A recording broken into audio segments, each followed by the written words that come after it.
ओम शांति। 13 अक्टूबर 2025। मीठे बच्चे, तुम्हें देवता बनना है, इसलिए माया के अवगुणों का त्याग करो। गुस्सा करना, मारना, तंग करना, बुरा काम करना, चोरी चकारी करना, यह सब महापाप है। प्रश्न: इस ज्ञान में कौन से बच्चे तीखे जा सकते हैं? घाटा किन्हें पड़ता है? उत्तर: जिन्हें अपना पोता मेल रखना आता है, वह इस ज्ञान में बहुत तीखे जा सकते हैं। घाटा उनको पड़ता है जो देही अभिमानी नहीं रहते। बाबा कहते, व्यापारी लोगों को पोता मेल निकालने की आदत होती है, वह यहाँ भी तीखे जा सकते हैं। गीत: मुखड़ा देख ले प्राणी जरा दर्पण में। ओम शांति। रूहानी पाठधारी बच्चों प्रति बाप समझाते हैं, क्योंकि रूह ही पाठ बजा रही है बेहद के नाटक में। है तो मनुष्यों का ना। बच्चे इस समय पुरुषार्थ कर रहे हैं, भल वेद शास्त्र पढ़ते हैं, शिव की पूजा करते हैं, परंतु बाप कहते हैं इनसे कोई मेरे को प्राप्त नहीं कर सकते, क्योंकि भक्ति है ही उतरती कला। ज्ञान से सद्गति होती है तो जरूर कोई से उतरते भी होंगे। यह एक खेल है जिसको कोई भी जानते नहीं। शिवलिंग को जब पूजते हैं तो उनको ब्रह्म नहीं कहेंगे, तब कौन है जिसको पूजते हैं? उनको भी ईश्वर समझ पूजा करते हैं। तुम जब पहले पहले भक्ति शुरू करते हो तो शिवलिंग हीरे का बनाते हो। अभी तो गरीब बन गए हैं तो पत्थर का बनाते हैं। हीरे का लिंग उस समय 4-5 हजार का होगा, इस समय तो उनका दाम 5-7 लाख होगा। ऐसे हीरे अभी मुश्किल निकलते हैं। पत्थर बुद्धि बन गए हैं तो पूजा भी पत्थर की करते हैं। ज्ञान बिगर, जब ज्ञान है तो तुम पूजा नहीं करते हो। चैतन्य सम्मुख में है, उनको ही तुम याद करते हो। जानते हो याद से विकर्म विनाश होंगे। गीत में भी कहते हैं, हे बच्चों, प्राणी कहा जाता है आत्मा को। प्राण निकल गया फिर जैसे मुर्दा है, आत्मा निकल जाती है। आत्मा है अविनाशी। आत्मा जब शरीर में प्रवेश करती है तब चैतन्य है। बाप कहते हैं, हे आत्माएं, अपने अंदर जांच करो, कहाँ तक दैवी गुणों की धारणा हुई है। कोई विकार तो नहीं है। चोरी चकारी आदि का कोई आसुरी गुण तो नहीं है ना। आसुरी कर्तव्य करने से फिर गिर पड़ेंगे, इतना दर्जा नहीं पा सकेंगे। खराब आदत को मिटाना जरूर है। देवता कभी कोई पर गुस्सा नहीं करते। यहाँ असुरों द्वारा कितनी मारे खाते हैं, क्योंकि तुम दैवी संप्रदाय बनते हो तो माया कितनी दुश्मन बन पड़ती है। माया के अवगुण काम करते हैं। मारना, तंग करना, बुरा काम करना, यह सब पाप है। तुम बच्चों को तो बहुत शुद्ध रहना चाहिए। चोरी चकारी आदि करना तो महान पाप है। बाप से तुम प्रतिज्ञा करते आए हो, बाबा मेरा तो आप, एक दूसरा ना कोई। हम आपको ही याद करेंगे। भक्ति मार्ग में भल गाते हैं, परंतु उनको पता नहीं है कि याद से क्या होता है। वह तो बाप को जानते ही नहीं। एक तरफ कहते हैं नाम रूप से न्यारा है, दूसरे तरफ फिर लिंग की पूजा करते हैं। तुमको अच्छी रीति समझकर फिर समझाना है। बाप कहते हैं, यह भी जज करो कि महान आत्मा किसको कहा जाए। श्री कृष्ण जो छोटा बच्चा स्वर्ग का प्रिंस है, वह महात्मा है या आजकल के कलयुगी मनुष्य? वह विकार से पैदा नहीं होता है ना। वह है निर्विकारी दुनिया, यह है विकारी दुनिया। निर्विकारी को बहुत टाइटल दे सकते हैं। विकारी का क्या टाइटल है?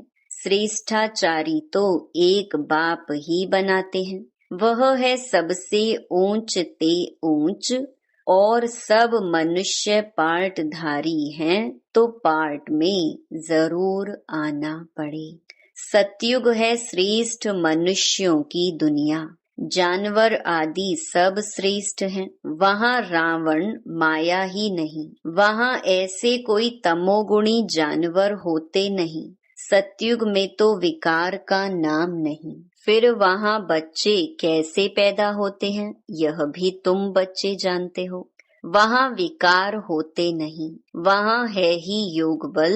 बाप कहते हैं तुमको देवता बनाते हैं तो अपनी जांच पूरी करो। मेहनत बिगर विश्व का मालिक थोड़े ही बन सकेंगे।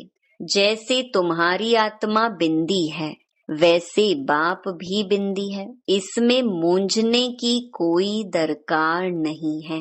कोई कहते हैं हम देखें, बाप कहते हैं देखने वालों की तो तुमने बहुत पूजा की, फायदा कुछ भी हुआ नहीं।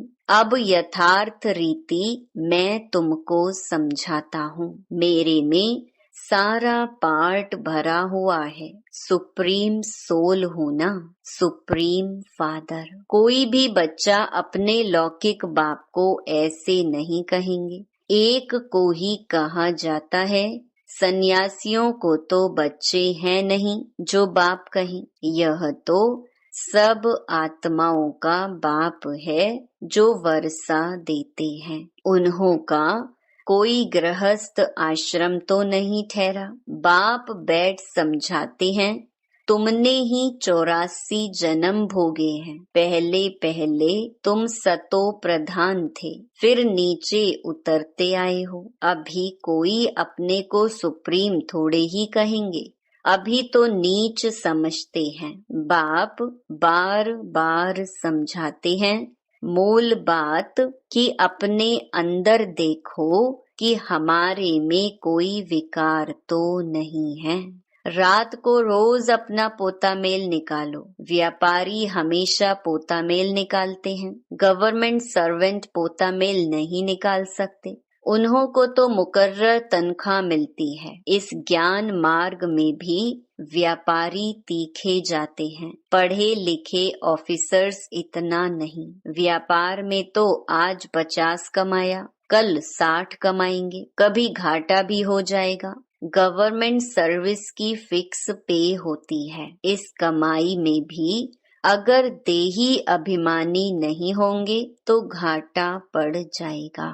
माताएं तो व्यापार करती नहीं, उनके लिए फिर और ही सहज है। कन्याओं के लिए भी सहज है, क्योंकि माताओं को तो सीढ़ी उतरनी पड़ती है। बलिहारी उनकी जो इतनी मेहनत करती हैं। कन्याएं तो विकार में गई ही नहीं तो छोड़ें फिर क्या। पुरुषों को तो मेहनत लगती है। कुटुंब परिवार की संभाल करनी पड़ती है। सीढ़ी जो चढ़ी है वह सारी उतरनी पड़ती है। घड़ी घड़ी माया थप्पड़ मार गिरा देती है। अभी तुम बीके बने हो। कुमारियां पवित्र ही होती हैं। सबसे जास्ती होता है पति का प्रेम। तुम्हें तो पतियों के पति परमात्मा को याद करना है और सबको भूल जाना है। माँ बाप का बच्चों में मोह होता है। बच्चे तो है ही अनजान। शादी के बाद मोह शुरू होता है। पहले स्त्री प्यारी लगती, फिर विकारों में ढकेलने की सीढ़ी शुरू कर देते हैं। कुमारी निर्विकारी है तो पूजी जाती। तुम्हारा नाम है बीके। तुम महिमा लायक बन फिर पूजा लायक बनते हो।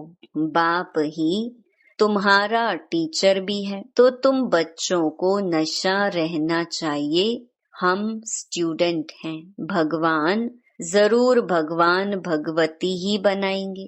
सिर्फ समझाया जाता है भगवान एक है, बाकी सब हैं भाई भाई। दूसरा कोई कनेक्शन नहीं।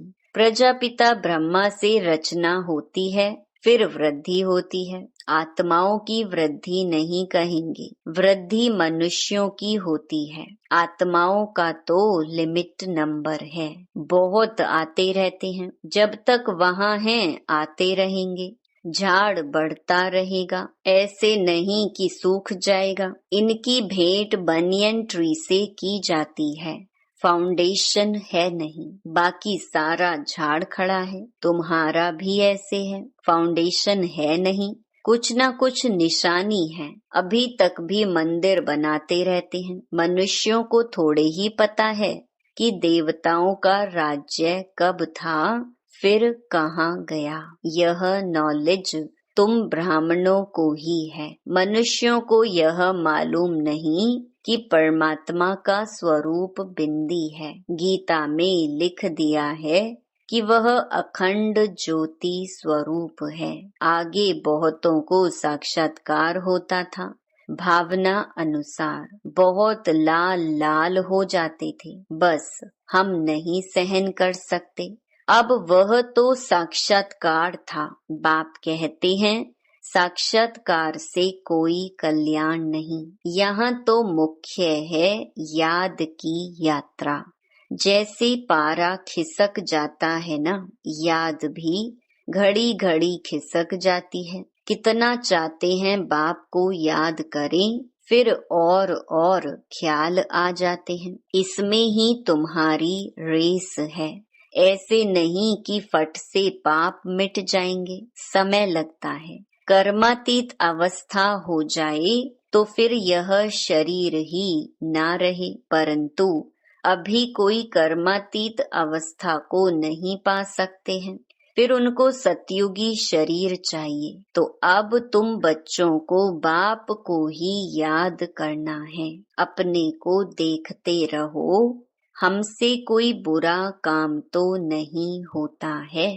पोता मेल जरूर रखना है, ऐसे व्यापारी झट साहूकार बन सकते हैं। बाप के पास जो नॉलेज है वह दे रहे हैं। बाप कहते हैं मेरी आत्मा में यह ज्ञान नूंधा हुआ है, हूबहू तुमको वही बोलेंगे जो कल्प पहले ज्ञान दिया था। बच्चों को ही समझाएंगे और क्या जाने। तुम इस सृष्टि चक्र को जानते हो, इसमें सब एक्टर्स का पार्ट नोंधा हुआ है। बदल सदल नहीं सकता, ना कोई छुटकारा पा सकता। हाँ, बाकी समय मुक्ति मिलती है। तुम तो ऑल राउंड हो, 84 जन्म लेते हो। बाकी सब अपने घर में होंगे, फिर पिछाड़ी में आएंगे। मोक्ष चाहने वाले यहाँ आएंगे नहीं, वह फिर पिछाड़ी में चले जाएंगे। ज्ञान कभी सुनेंगे नहीं। मच्छरों सदृश आए और गए।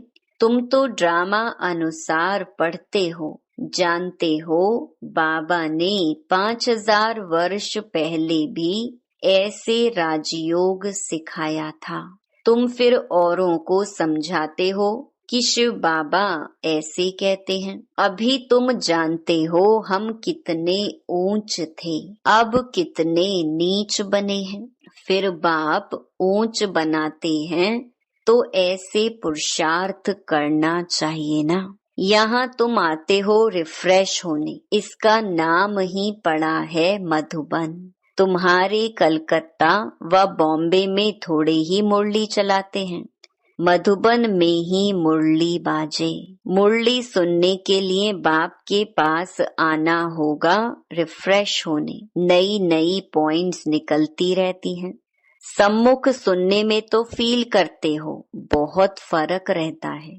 आगे चल बहुत पार्ट देखने हैं। बाबा पहले पहले सब सुना दे तो टेस्ट निकल जाए। आहिस्ते आहिस्ते इमर्ज होता जाता है। एक सेकंड न मिले दूसरे से। बाप आए हैं रूहानी सेवा करने, तो बच्चों का भी फर्ज है रूहानी सेवा करना। कम से कम यह तो बताओ, बाप को याद करो और पवित्र बनो। पवित्रता में ही फेल होते हैं क्योंकि याद नहीं करते हैं। तुम बच्चों को बहुत खुशी होनी चाहिए। हम बेहद के बाप के सम्मुख बैठे हैं, जिसको कोई भी नहीं जानते हैं। ज्ञान का सागर वह शिव बाबा ही है। देहधारी से बुद्धि योग निकाल देना चाहिए। शिव बाबा का यह रथ है। इनका रिगार्ड नहीं रखेंगे तो धर्मराज द्वारा बहुत डंडे खाने पड़ेंगे। बड़ों का रिगार्ड तो रखना है ना। आदि देव का कितना रिगार्ड रखते हैं। जड़ चित्र का इतना रिगार्ड है तो चैतन्य का कितना रखना चाहिए। अच्छा, मीठे मीठे सिकिलधे बच्चों प्रति मात पिता बाप दादा का याद प्यार और गुड मॉर्निंग। रूहानी बाप की रूहानी बच्चों को नमस्ते। धारणा के लिए मुख्य सार। पहला, अंदर में अपनी जांच कर दैवी गुण धारण करने हैं। खराब आदतों को निकालना है। प्रतिज्ञा करनी है, बाबा हम कभी भी बुरा काम नहीं करेंगे। दूसरा, कर्मातीत अवस्था को प्राप्त करने के लिए याद की रेस करनी है। रूहानी सेवा में तत्पर रहना है। बड़ों का रिगार्ड रखना है। वरदान, फॉलो फादर के पाठ द्वारा मुश्किल को सहज बनाने वाले तीव्र पुरुषार्थी भव। मुश्किल को सहज बनाने व लास्ट पुरुषार्थ में सफलता प्राप्त करने के लिए पहला पाठ है फॉलो फादर। यह पहला पाठ ही लास्ट स्टेज को समीप लाने वाला है। इस पाठ से अभूल, एकरस और तीव्र पुरुषार्थी बन जाएंगे, क्योंकि किसी भी बात में मुश्किल तब लगता है जब फॉलो करने के बजाय अपनी बुद्धि चलाते हो। इससे अपने ही संकल्प के जाल में फंस जाते हो। फिर समय भी लगता है और शक्ति भी लगती है। अगर फॉलो करते जाओ तो समय और शक्ति दोनों बच जाएंगी, जमा हो जाएंगी। स्लोगन, सच्चाई सफाई को धारण करने के लिए अपने स्वभाव को सरल बनाओ। अव्यक्त इशारे, स्वयं और सर्व के प्रति मनसा द्वारा योग की शक्तियों का प्रयोग करो। जितना स्वयं को मनसा सेवा में बिजी रखेंगे, उतना सहज माया जीत बन जाएंगे। सिर्फ स्वयं के प्रति भावुक नहीं बनो, लेकिन औरों को भी शुभ भावना और शुभ कामना द्वारा परिवर्तित करने की सेवा करो। भावना और ज्ञान, स्नेह और योग दोनों का बैलेंस हो। कल्याणकारी तो बने हो, अब बेहद विश्व कल्याणकारी बनो। अच्छा, ओम शांति।